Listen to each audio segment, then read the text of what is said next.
Shrimad home remedies में आपका स्वागत है। और हम आपको बताएंगे हमारे इतिहास और मुग़ल शासक के बारे में। दुर्गावती नाम की एक महारानी थी और वो साक्षात दुर्गा की तरह ही थी। बुंदेलखंड के प्रसिद्ध चंदेल राजपूतों में उनका जन्म हुआ था। वंश इतना उच्च माना जाता था कि चित्तौड़ के महाराणा संग्राम सिंह की बहन भी इस वंश में ब्याही हुई थी। दुर्गावती का विवाह हुआ था गोंड राज परिवार में। विवाह के कुछ वर्षों के पश्चात ही दुर्गावती को एक पुत्र हुआ था जिसका नाम था वीर नारायण सिंह। वीर नारायण अभी बालक ही था कि दुर्गावती के पति की मृत्यु हो गई। उस अराजक मुस्लिम युग में एक जवान सुंदर विधवा हिंदू रानी को कौन चैन से रहने देता। दुर्गावती का राज्य 3 ओर से मुस्लिम राज्यों से घिरा हुआ था। पश्चिम में था निमाड़ मालवा का सुजात खान सूरी, दक्षिण में खानदेश का मुस्लिम राज्य और पूर्व में अफगान। तीनों ने असहाय जान दुर्गावती के राज्य पर हमला प्रारंभ कर दिया, पर दुर्गावती घबराई नहीं। उस राजपूत बाला ने गोंडवाने के हिंदू युवकों को एकत्रित कर एक सेना तैयार की और स्वयं उसका कमान संभाल लिया और तीनों मुस्लिम राज्य का सामना किया। दुर्गावती ने तीनों मुस्लिम राज्यों को बार बार युद्ध में परास्त किया है। पराजित मुस्लिम राज्य इतने भयभीत हुए कि उन्होंने गोंडवाने की ओर झांकना ही बंद कर दिया। इन तीनों राज्यों की विजय में दुर्गावती को अपार संपत्ति हाथ लगी।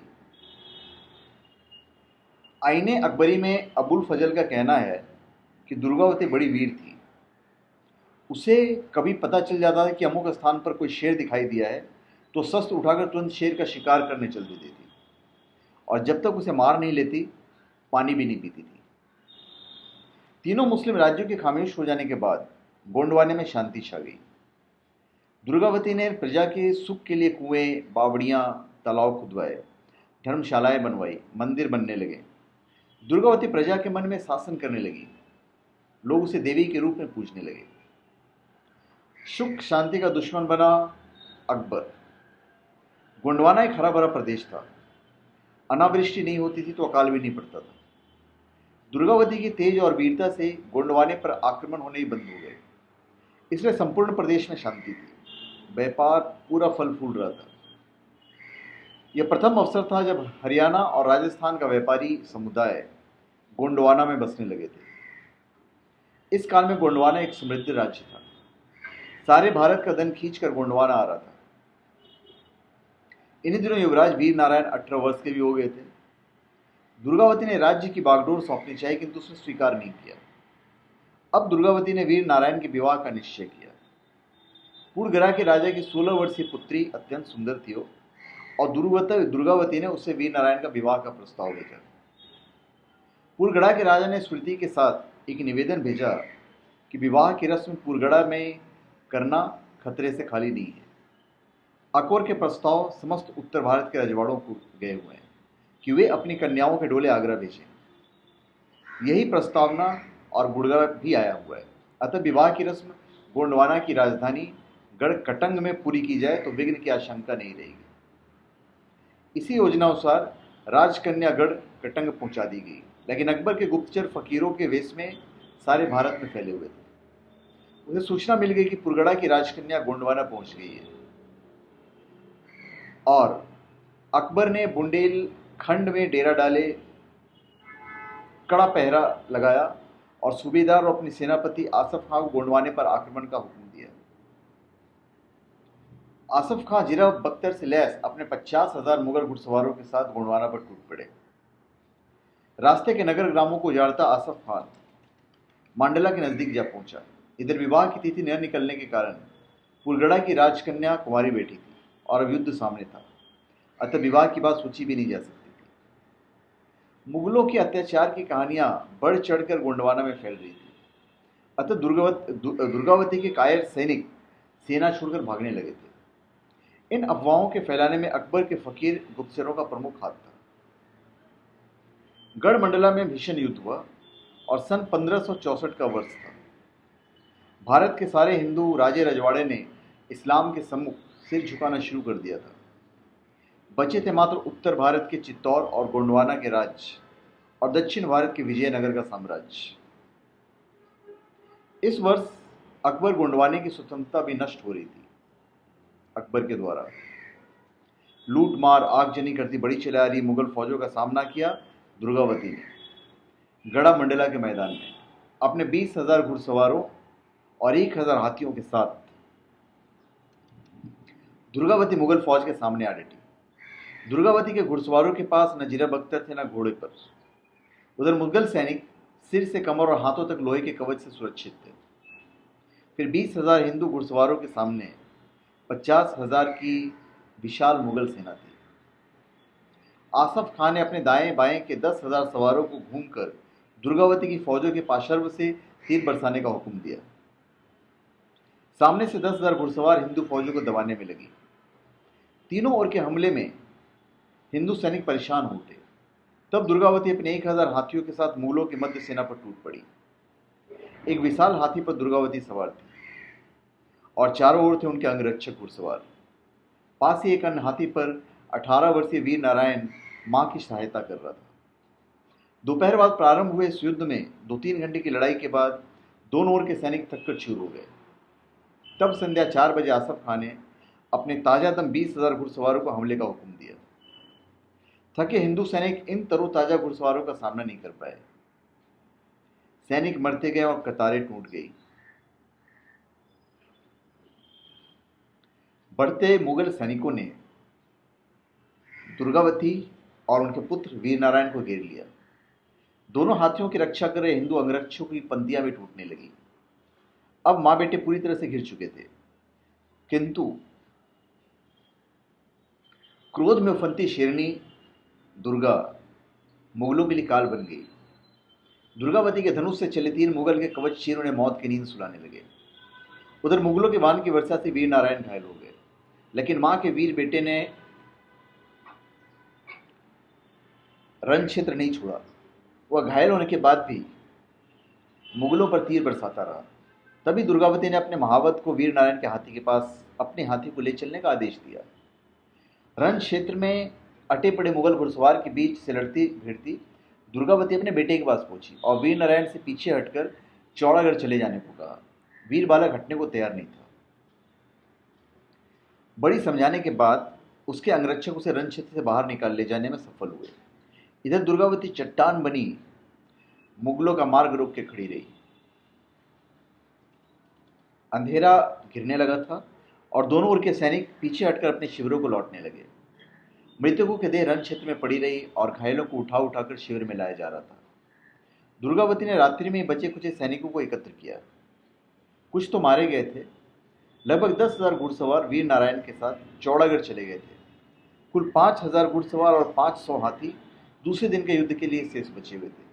पराजय निश्चित थी। यह देख दुर्गावती ने अपने पुत्र वीर नारायण के पास एक संदेश भेजा कि बेटा, अब तुम्हारा जो शक्ल देखना है वो मेरे भाग्य में नहीं है। अपना इलाज करवाना और भावी युद्ध के लिए तैयार रहना। मैं हटूंगी नहीं।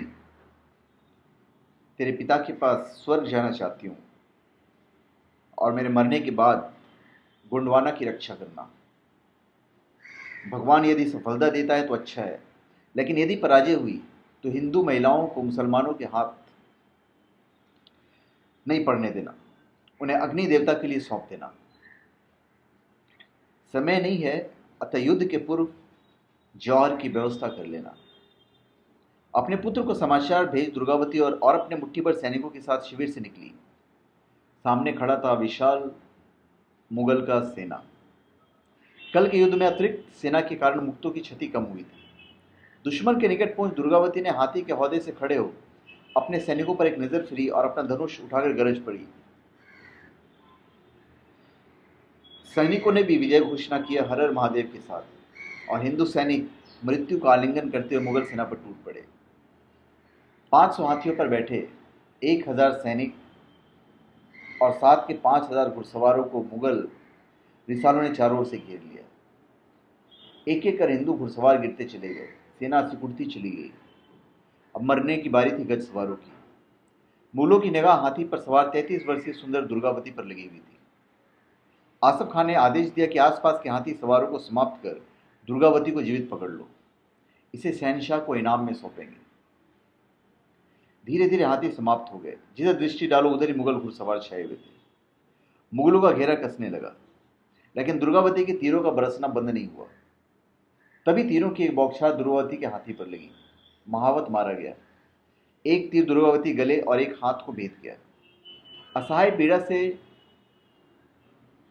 जो धनुष था वो उनके हाथों से छूट गया। हाथी को घेर कर मुगल सैनिक हाथी पर चढ़ने का प्रयास करने लगे। कुछ गंदी फब्तियां भी कस रहे थे। प्रतिष्ठा और बेइज्जती में गज भर का फासला था। दुर्गावती ने परिस्थिति को भापा और शीघ्रता से कमर से खुशी कटार खींची और जय भवानी कहती हुई अपने कटार से अपने हृदय में मार लिया। दुर्गावती का निष्प्रेय प्राण हौदे में पड़ी हुई थी। तो कहने का मतलब ये था कि जो अकबर महान थे वो महान थे या शांति के भक्षक थे।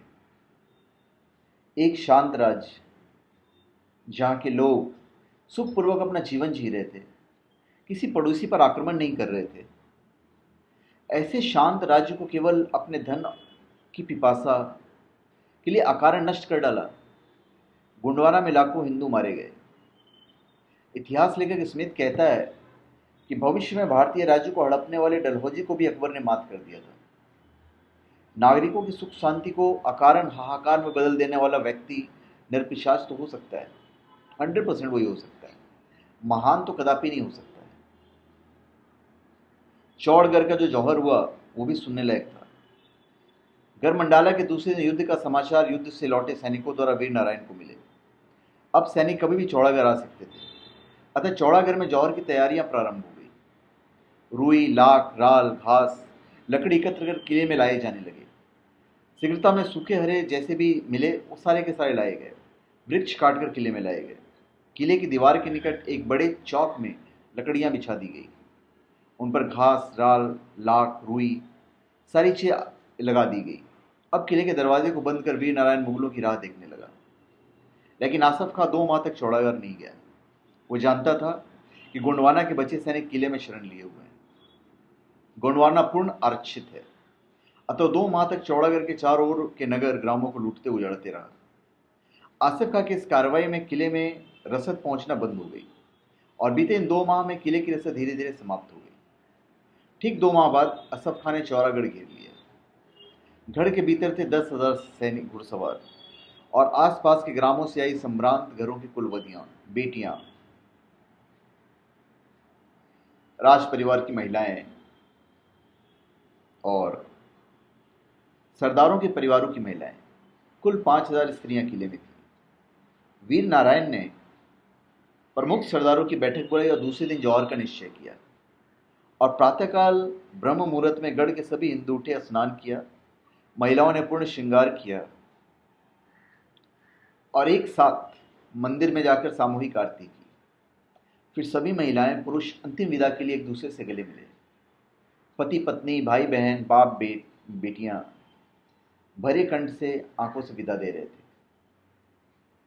मंदिर से चला हिंदू नर नारियों का समूह चिता के निकट आया और एक एक करके महिलाएं चिता पर चढ़ने लगी। पुरुष वर्ग भी घी के डिब्बे चिता पर डालने लगे। वीर नारायण ने अपने 2 विश्वस्त सेवकों को भोज कायस्थ और भिखारी रूमी को बुलाकर जौहर की जिम्मेदारियां सौंपी। 2 सेवकों और जौहर की पूजा के लिए एक ब्राह्मण को छोड़ वीर नारायण केसरिया वस्त्र पहने सैनिकों के साथ द्वार पर आ डटे। कुछ सैनिक दुर्ग दीवार पर तैनात कर दिए गए। दुर्ग के दीवार पर खड़े ब्राह्मण ने वेद मंत्रों का पाठ प्रारंभ किया। ब्राह्मण जितने भी थे वो वेद मंत्र पढ़ते जा रहे थे और रोते भी जा रहे थे। स्वाहा की ध्वनि के साथ चिता के चारों ओर खड़े लोग चिता पर अक्षत कुमकुम पुष्प बरसा रहे थे। चिता पर बैठी महिलाएं भीड़ में अपने पति, पिता और भाई को पहचान हाथ जोड़े अंतिम विदा दे रही थी। गोद में बैठे नन्हे बालकों को उनकी माताएं उंगली उठाकर पिता को दिखा रही थी। महिलाएं सुबक रही थी, कोई हंस रही थी, लेकिन आंखें सबकी नम थी। पुरुष वर्ष दांत भींचे दृढ़ संकल्प लेता हुआ दृश्य देख रहा था। वेद पाठ पूरा हुआ, दुर्ग दीवार पर खड़े ब्राह्मण ने कहा, मेरी बेटियों, हम हिंदू आज तुम्हारी रक्षा करने में असमर्थ है। तुम्हारी मान मर्यादा की रक्षा के लिए तुम्हें अग्नि देवी को सौंप रहे हैं। मैंने इन्हीं अग्नि देवता की सप्तपदी करवाकर आप कईयों में से कईयों का विवाह सूत्र में बांधा था। मुझे क्षमा करना, आज विवाह सूत्र में बांधने वाला ब्राह्मण तुम्हें अग्नि में होम कर रहा है। ब्राह्मण के संकेत पर भोज कायस्थ की चिता में आग लगा दी और फिर चिता धूं धूं कर जल उठी और सारी महिलाएं उसमें कूद पड़ी। उसके बाद मिट्ठू पर हिंदू कब तक लड़ते? रात होते होते सभी समाप्त हो गए, लेकिन एक दाग छोड़ गए मुगलों के दिल पर। न तो रात में न दूसरे दिन मुगलों को साहस हुआ कि किले के निकट जा पाए। 2 दिन तक आसफ खां मरे मुगलों के लिए कब्रें खुदवाता और उन्हें दफनाता रहा। चौथे दिन मुगल सैनिक किले के निकट आए, द्वार पर आवाज लगाई। किले में बचे थे मात्र 3 व्यक्ति, ब्राह्मण, भोज कायस्थ और भिखारी रूमी। भिखारी ने द्वार खोला। मुगल सैनिक लूट के उद्देश्य से किले में फैल गए। मुगलों को लूट में मिले अलाउद्दीन खिलजी के समय के सोने की अशरफियां से बड़े 100 घड़े मिले। ढला अनढला सोना मिला, अलंकृत पात्र, जवाहर, मोती, सोने चांदी के देवता और पशु पक्षियों की मूर्तियां, रत्न जड़ित मूर्तियां, दुर्लभ चित्र। इनके साथ मुगलों को मिली 2 अभागी राजकन्याएं की 18 वर्षीय कमलावती, जो दुर्गावती की बहन थी, और दूसरी पुरगरा की 16 वर्षीय राजकुमारी। ये दोनों चिता के किनारे रखे एक बड़े गीले वृक्ष के बड़ी डाल की ओर में जीवित बच गई थी। धुएं के कारण भोज का इसने देख नहीं पाया था। इन अभागी राजकन्याओं के साथ लूट में मिला सारा सामान और 200 हाथी आसफ खान ने अकबर के पास आगरा भिजवा दिए। अकबर ने इस दुर्लभ सामग्री को गलवा दिया। दोनों राजकन्याओं से अकबर ने द्वार की देहरी चूमने को कहा था और बाद में ये अकबर के पास में ही रही। तो धन्यवाद। आप हमारे चैनल को सब्सक्राइब करें और अपने कमेंट दीजिए और अपने निष्पक्ष राय दीजिए। धन्यवाद।